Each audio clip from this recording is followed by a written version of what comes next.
Europa continua reunida no Luxemburgo, mas até agora nenhuma decisão foi tomada pelos ministros das Finanças de substancial. A Grécia tem mais uma vez roubado as atenções, numa altura em que também o fundo está no centro do debate. Analisamos esta reunião com as presenças de António Gaspar, Joaquim Bicar Cruz e Pedro Gonçalves. Bom dia aos três e obrigada pela vossa presença.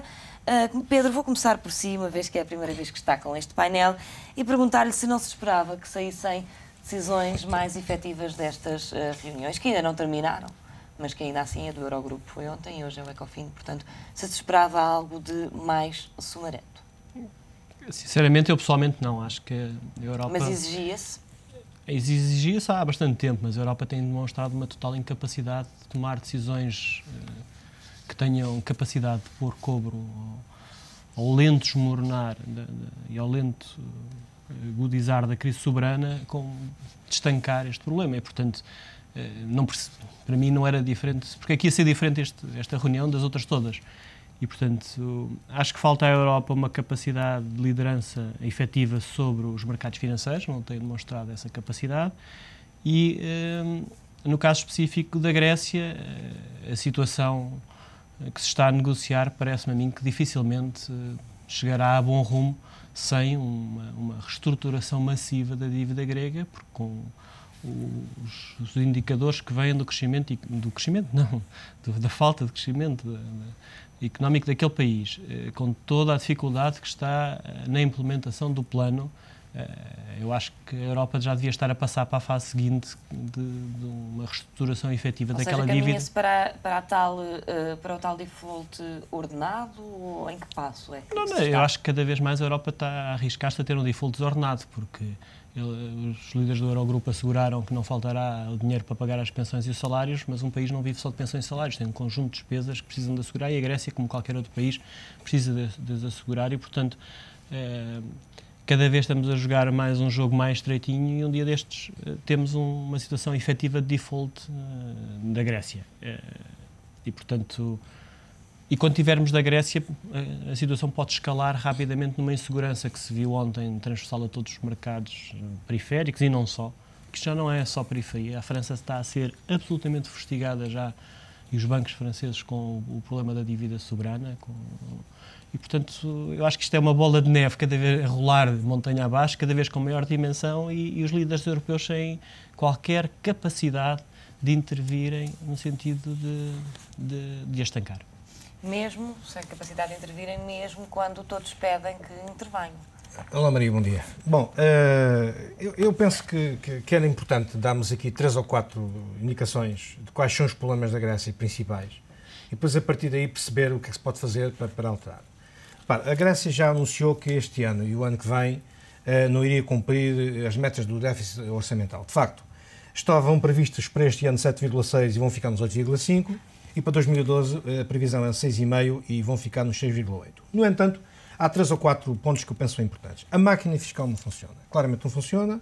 O Governo apresentou uma ideia que é tributar novamente os proprietários dos imóveis através das faturas de eletricidade para identificar os proprietários, uma vez que não há registro dos proprietários, e isto é, implicitamente, um reconhecimento do fracasso que a máquina fiscal não funciona.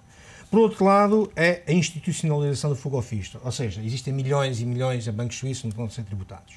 O elevado nível de desemprego. Não nos podemos esquecer que, neste momento, a Grécia registra 16,3% de desemprego, a maior taxa nos últimos 13 anos, equivalente a 810 mil cidadãos. Há uma forte contestação na rua, que nós vimos, que naturalmente leva a afundar o desempenho da economia. Está previsto para este ano uma contração de 5,5% contra os 3,8% que estavam inicialmente previstos. E não há, naturalmente, crescimento económico. E depois há uma forte economia subterrânea. Ou seja, é neste cenário de grande dificuldade que a Grécia se encontra. Agora, eu não acredito, e continuo a recusar-me a acreditar, tenho dito aqui várias vezes, que a União Europeia, com a falta de liderança que eu tenho dito aqui também várias vezes, vá deixar afundar a Grécia. Porque se a Grécia cair, é um castelo de cartas, quer dizer, é um desmoronar do euro. E há aqui uma questão muito importante. Que custos é que serão maiores? Serão aqueles de ajudar a Grécia com estes problemas todos, apesar da Grécia não ir cumprir nem este ano, nem para o ano, aquilo que estava consagrado com o Fundo Monetário Internacional, com a Comissão Europeia e com o Banco Central Europeu, relativamente ao déficit das contas públicas. Mesmo assim, Será de ajudar a Grécia ou não será de ajudar a Grécia? Porque se não ajudar a Grécia precisa, até ao final do ano, de 8 mil milhões de euros para pagar salários agora e para pagar depois, digamos, prestações de dívida que se vão vencer até o final do ano. Se isso não acontecer, a Grécia entra em cumprimento, mas os custos que advirão daí serão substancialmente maiores do que aqueles custos que teríamos se eventualmente o edifício do euro caísse. Mas a questão é que também agora já há custos com a lentidão. Recordo, por exemplo, na altura em que Portugal pediu o resgate, muita gente dizia que se tivesse sido pedido antes, as condições teriam sido outras e o poder negocial tinha sido outro. Portanto, também este atrasar traz custos. É verdade. E esse atrasar tem muito a ver com a Alemanha e com a França. Em dois ângulos completamente distintos. Um, falta de liderança, e outro, porque, a meu ver e a ver de muitos, digamos, analistas, a França e a Alemanha estão a conduzir da pior forma. Ou seja, em vez de concertarem opiniões, que têm que ser por unanimidade concertadas em termos da Europa do euro, não, estão a tentar conduzir, digamos, conversações bilaterais entre a França e a Alemanha e neste caso, a Grécia e, eventualmente, depois outros países, Portugal, a Irlanda, a Itália. Bom, e isso tem sido, de facto, muito prejudicial. Da falta de tomada de decisão atempadamente tem sido muito prejudicial. Eu disse aqui já há uns programas atrás que se tivéssemos tido a atitude profilática, providencial e cautelar, não é agora, há 5 ou 6 anos esta parte, por parte da União Europeia, se nós tivéssemos Mitterrand, Chirac, Helmut Kohl, Helmut Schmidt, Schroeder, na Alemanha e na França, nós tínhamos tomado um conjunto, nós, Europa, tínhamos tomado um conjunto de defesas, um conjunto de medidas profiláticas que nem chegaríamos aqui.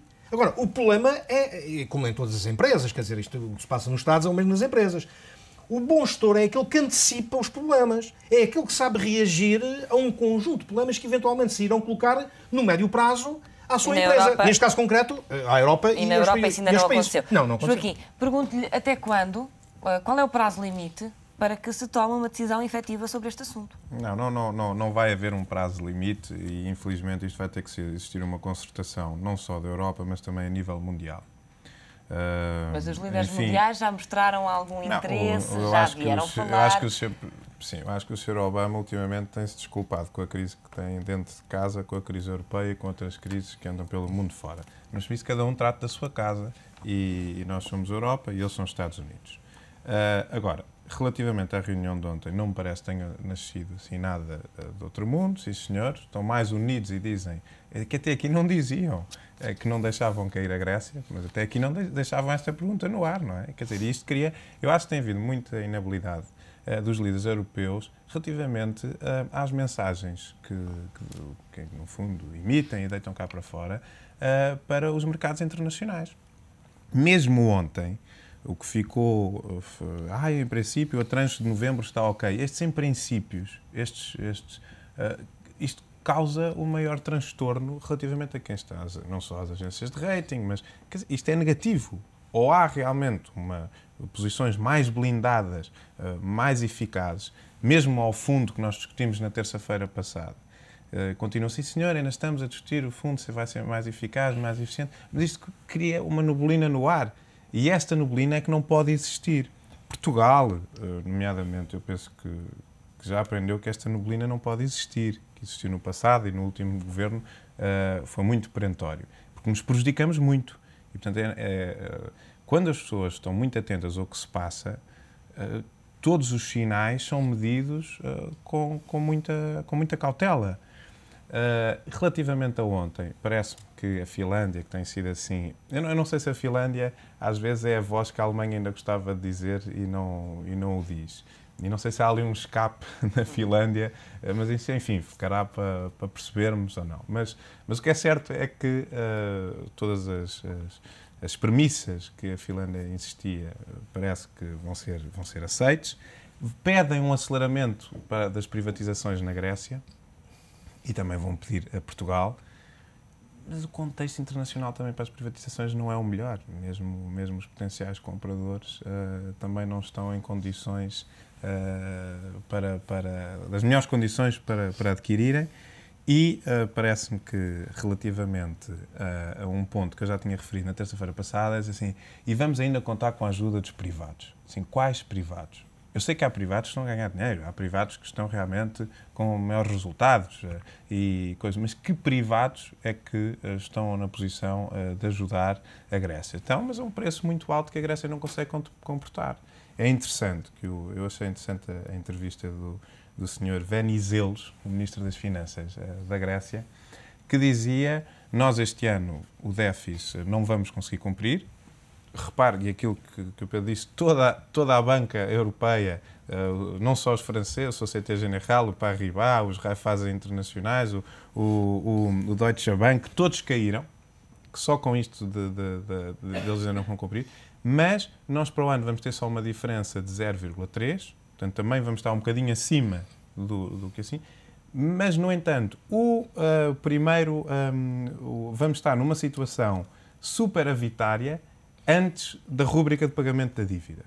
Significa, e ele quis apontar muito isto, atenção ao fardo que nos estão aqui a criar, que nós por nós, com as reformas que fizemos, já estamos a dar sinais da saída da dívida. Isto é interessante, é importante, quer dizer, e por outro lado, este governo tem sido olímpico, não é de um país das Olimpíadas, mas a contestação social no povo grego é enorme. Por mais que o governo por se muito aguente. mais que o governo. E é interessante que as pessoas do governo têm-se apresentado quase como voluntários à ajuda do Estado soberano grego. Porque estão ali quase, o meu lugar está à disposição, se quem quiser. Será inevitável, quando esta situação se resolver, que seja apresentado com a brevidade possível um plano de crescimento para a Grécia? Porque por mais dinheiro que se injete, não há nada a fazer se não houver crescimento.